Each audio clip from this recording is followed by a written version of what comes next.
أعوذ بالله من الشيطان الرجيم. بسم الله الرحمن الرحيم. الحمد لله الذي أنزل على عبده الكتاب ولم يجعل له عوجا قيما لينذر بأسا شديدا من لدنه ويبشر المؤمنين الذين يعملون الصالحات أن لهم أجرا حسنا ماكثين فيه أبدا وينذر الذين قالوا اتخذ الله ولدا ما لهم به من علم ولا لآبائهم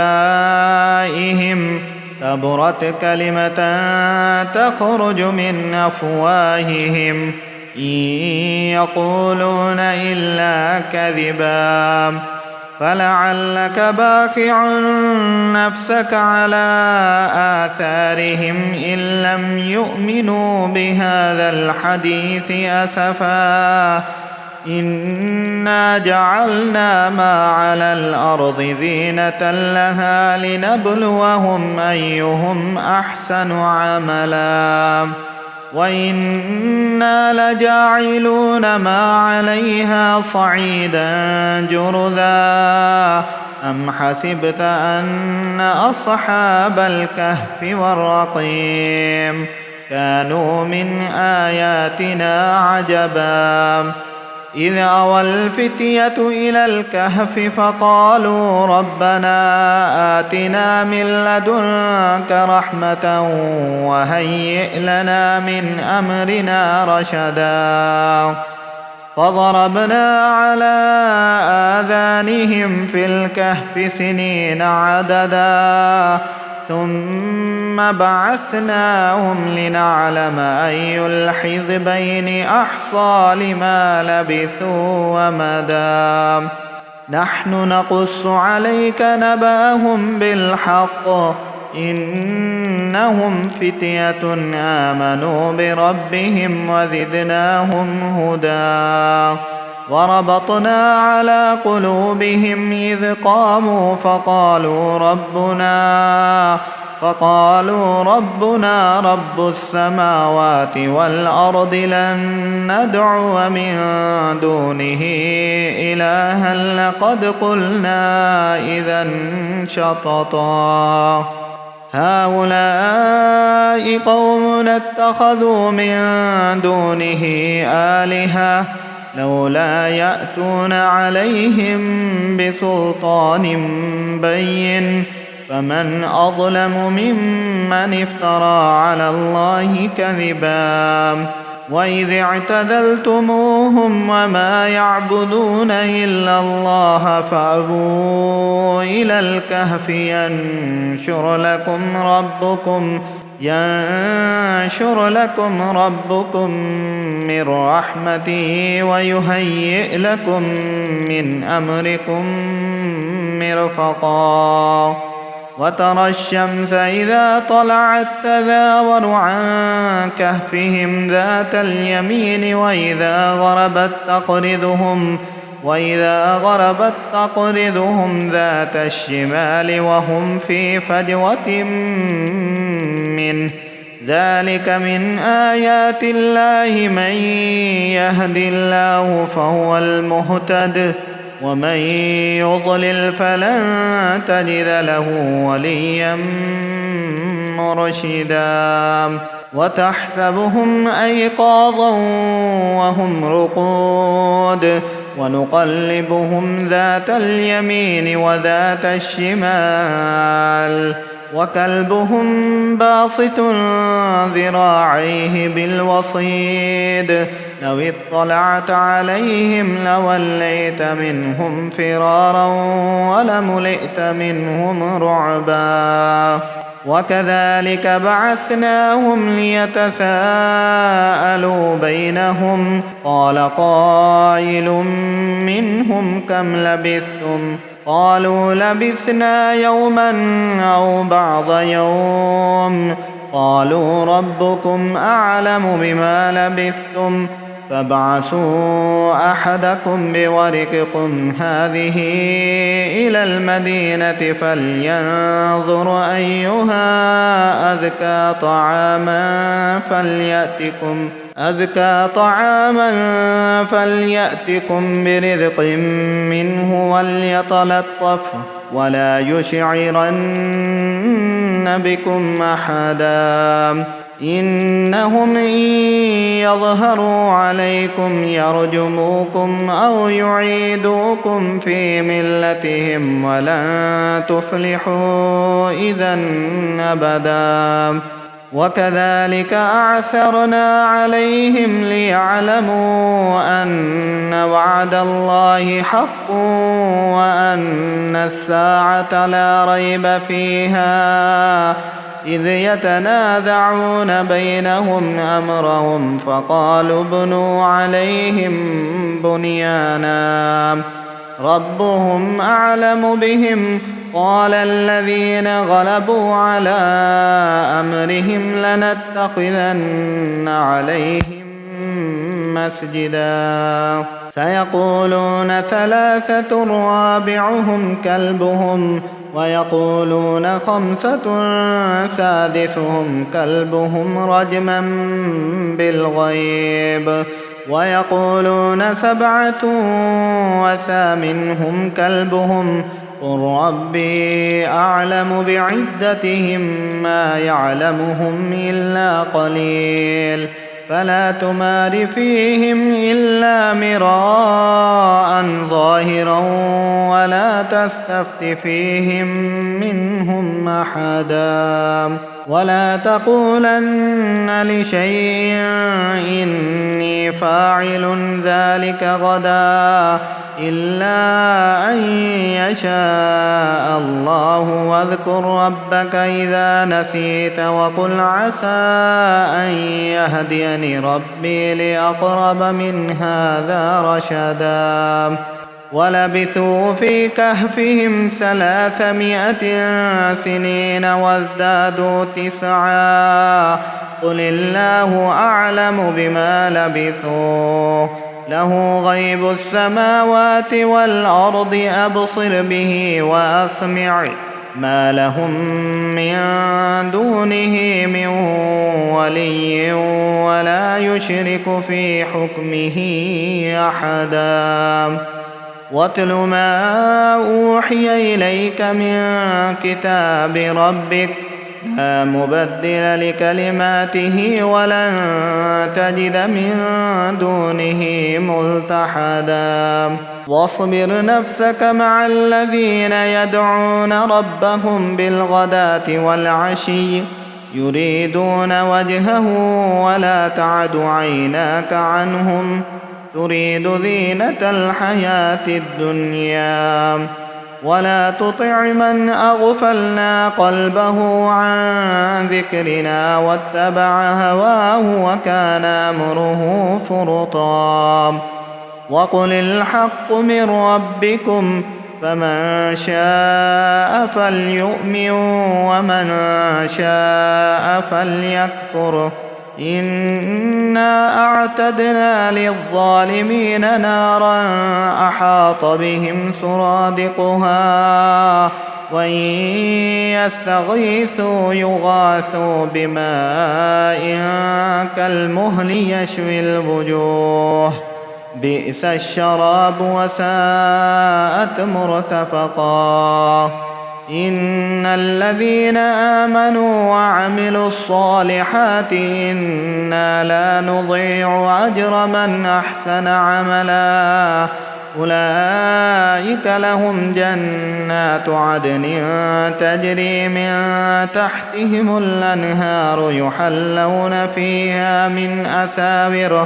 يحلون فيها من أساور من ذهب ويلبسون ثيابا خضرا من سندس واستبرق متكئين فيها على الأرائك نعم الثواب وحسنت مرتفقا واضرب لهم مثل الرجلين جعلنا لأحدهما جنتين من أعناب وحففناهما بنخل وجعلنا بينهما زرعا كلتا الجنتين آتت أكلها ولم تظلم منه شيئا وفجرنا خلالهما نهرا وكان له ثمر فقال لصاحبه وهو يحاوره أنا أكثر منك مالا وأعز نفرا ودخل جنته وهو ظالم لنفسه قال ما أظن أن تبيد هذه أبدا وما أظن الساعة قائمة ولئن رددت إلى ربي لأجدن خيرا منها منقلبا قال له صاحبه وهو يحاوره أكفرت بالذي خلقك من تراب ثم من نطفة ثم سواك رجلا لكن هو الله ربي ولا أشرك بربي أحدا ولولا إذ دخلت جنتك قلت ما شاء الله لا قوة إلا بالله إن ترني أنا أقل منك مالا وولدا فعسى ربي أن يؤتيني خيرا من جنتك ويرسل عليها حسبانا من السماء فتصبح صعيدا زلقا أو يصبح ماؤها غورا فلن تستطيع له طلبا وأحيط بثمره فأصبح يقلب كفيه على ما أنفق فيها وهي خاوية على عروشها ويقول يا ليتني لم أشرك بربي أحدا ولم تكن له فئة ينصرونه من دون الله وما كان منتصرا هنالك الولاية لله الحق وخير ثوابا وخير عقبا واضرب لهم مثل الحياة الدنيا كماء أنزلناه من السماء فاختلط به نبات الأرض فأصبح هشيما تذروه الرياح وكان الله على كل شيء مقتدرا المال والبنون زينة الحياة الدنيا والباقيات الصالحات خير عند ربك ثوابا وخير أملا ويوم نسير الجبال وترى الأرض بارزة وحشرناهم فلم نغادر منهم أحدا وعرضوا على ربك صفا لقد جئتمونا كما خلقناكم أول مرة بل زعمتم أن لن نجعل لكم موعدا ووضع الكتاب فترى المجرمين مشفقين مما فيه ويقولون يا ويلتنا ما لهذا الكتاب لا يغادر صغيرة ولا كبيرة إلا أحصاها ووجدوا ما عملوا حاضرا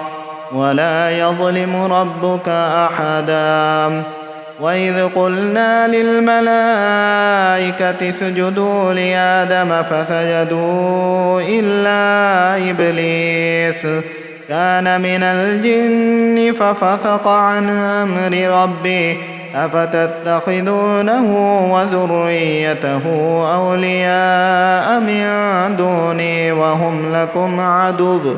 بئس للظالمين بدلا ما أشهدتهم خلق السماوات والأرض ولا خلق أنفسهم وما كنت متخذ المضلين عضدا ويوم يقول نادوا شركائي الذين زعمتم فدعوهم فلم يستجيبوا لهم وجعلنا بينهم موبقا ورأى المجرمون النار فظنوا أنهم مواقعوها ولم يجدوا عنها مصرفا ولقد صرفنا في هذا القرآن للناس من كل مثل وكان الإنسان أكثر شيء جدلا وما منع الناس أن يؤمنوا إذ جاءهم الهدى ويستغفروا ربهم إلا أن تأتيهم سنة الأولين أو يأتيهم العذاب قبلا وما نرسل المرسلين إلا مبشرين ومنذرين ويجادل الذين كفروا بالباطل ليدحضوا به الحق واتخذوا آياتي وما أنذروا هزوا وما نرسل المرسلين إلا مبشرين ومنذرين ويجادل الذين كفروا بالباطل ليدحضوا به الحق واتخذوا آياتي وما أنذروا هزوا ومن أظلم ممن ذكر بآيات ربه فأعرض عنها ونسي ما قدمت يداه إنا جعلنا على قلوبهم أكنة أن يفقهوه وفي آذانهم وقرا وإن تدعهم إلى الهدى فلن يهتدوا إذا أبدا وربك الغفور ذو الرحمة لو يؤاخذهم بما كسبوا لعجل لهم العذاب بل لهم موعد لن يجدوا من دونه موئلا وتلك القرى أهلكناهم لما ظلموا وجعلنا لمهلكهم موعدا وإذ قال موسى لفتاه لا أبرح حتى أبلغ مجمع البحرين أو أمضي حقبا فلما بلغا مجمع بينهما نسيا حوتهما فاتخذ سبيله في البحر سربا فلما جاوز قال لفتاه آتنا غداءنا لقد لقينا من سفرنا هذا نصبا قال أرأيت إذ أوينا إلى الصخرة فإني نسيت الحوت وما أنسانيه إلا الشيطان أن أذكره واتخذ سبيله في البحر عجبا قال ذلك ما كنا نبغي فارتد على آثارهما قصصا فوجد عبدا من عبادنا آتيناه رحمة من عندنا وعلمناه من لدنا علما قال له موسى هل أتبعك على أن تعلمني مما علمت رشدا قال إنك لن تستطيع معي صبرا وكيف تصبر على ما لم تحط به خبرا قال ستجدني إن شاء الله صابرا ولا أعصي لك أمرا. قال فإن اتبعتني فلا تسألني عن شيء حتى أحدث لك منه ذكرا. فانطلقا حتى إذا ركبا في السفينة خرقها. قال أخرقتها لتغرق أهلها لقد جئت شيئا إمرا. قال ألم أقل إنك لن تستطيع معي صبرا. قال لا تؤاخذني بما نسيت ولا ترهقني من أمري عسرا. فانطلقا حتى إذا لقيا غلاما فقتلا. قال أقتلت نفسا ذكية بغير نفس لقد جئت شيئا نكرا. قال ألم أقل لك إنك لن تستطيع معي صبرا. قال إن سألتك عن شيء بعدها فلا تصاحبني قد بلغت من لدني عذرا. فانطلقا حتى إذا أتيا أهل قرية استطعما أهلها فأبوا أن يضيفوهما فوجد فيها جدارا يريد أن ينقض فأقاما. قال لو شئت لاتخذت عليه أجرا. قال هذا فراق بيني وبينك سأنبئك بتأويل ما لم تستطع عليه صبرا. أما السفينة فكانت لمساكين يعملون في البحر فأردت أن أعيبها وكان وراءهم ملك يأخذ كل سفينة غصبا. وأما الغلام فكان أبواه مؤمنين فخشينا أن يرهقهما طغيانا وكفرا. فأردنا أن يبدلهما ربهما خيرا منه زكاة وأقرب رحما. وأما الجدار فكان لغلامين يتيمين في المدينة وكان تحته كنز لهما وكان أبوهما صالحا. فأراد ربك أن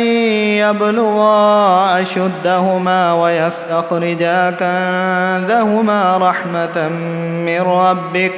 وما فعلته عن أمري ذلك تأويل ما لم تسطع عليه صبرا. ويسألونك عن ذي القرنين قل سأتلو عليكم منه ذكرا. إنا مكنا له في الأرض وآتيناه من كل شيء سببا فأتبع سببا حتى إذا بلغ مغرب الشمس وجدها تغرب في عين حمية ووجد عندها قوما قالوا يا ذا القرنين إما أن تعذب وإما أن تتخذ فيهم حسنا. قال أما من ظلم فسوف نعذبه ثم يرد إلى ربه فيعذبه عذابا نكرا. وأما من آمن وعمل صالحا فله جزاء الحسنى وسنقول له من أمرنا يسرا. ثم أتبع سببا حتى إذا بلغ مطلع الشمس وجدها تطلع على قوم لم نجعل لهم من دونها سترا. كذلك وقد أحطنا بما لديه خبرا ثم أتبع سببا حتى إذا بلغ بين السدين وجد من دونهما قوما لا يكادون يفقهون قولا قالوا يا ذا القرنين إن يأجوج ومأجوج مفسدون في الأرض فهل نجعل لك خرجا على أن تجعل بيننا وبينهم سدا قال ما مكني فيه ربي خير فأعينوني بقوة أجعل بينكم وبينهم ردما آتوني زبر الحديد حتى إذا ساوى بين الصدفين قال انفخوا حتى إذا جعله نارا قال آتوني أفرغ عليه قطرا فما استطاعوا أن يظهروه وما استطاعوا له نقبا قال هذا رحمة من ربي فإذا جاء وعد ربي جعله دكا وكان وعد ربي حقا وتركنا بعضهم يومئذ يموج في بعض ونفخ في الصور فجمعناهم جمعا وعرضنا جهنم يومئذ للكافرين عرضا الذين كانت أعينهم في غطاء عن ذكري وكانوا لا يستطيعون سمعا أفحسب الذين كفروا أن يتخذوا عبادي من دوني أولياء إنا أعتدنا جهنم للكافرين نزلا قل هل ننبئكم بالأخسرين أعمالا الذين ضل سعيهم في الحياة الدنيا وهم يحسبون أنهم يحسنون صنعا أولئك الذين كفروا بآيات ربهم ولقائه فحبطت أعمالهم فلا نقيم لهم يوم القيامة وزنا ذلك جزاؤهم جهنم بما كفروا واتخذوا آياتي ورسلي هزوا إن الذين آمنوا وعملوا الصالحات كانت لهم جنات الفردوس نزلا خالدين فيها لا يبغون عنها حولا قل لو كان البحر مدادا لكلمات ربي لنفد البحر قبل أن تنفد كلمات ربي ولو جئنا بمثله مددا قل إنما أنا بشر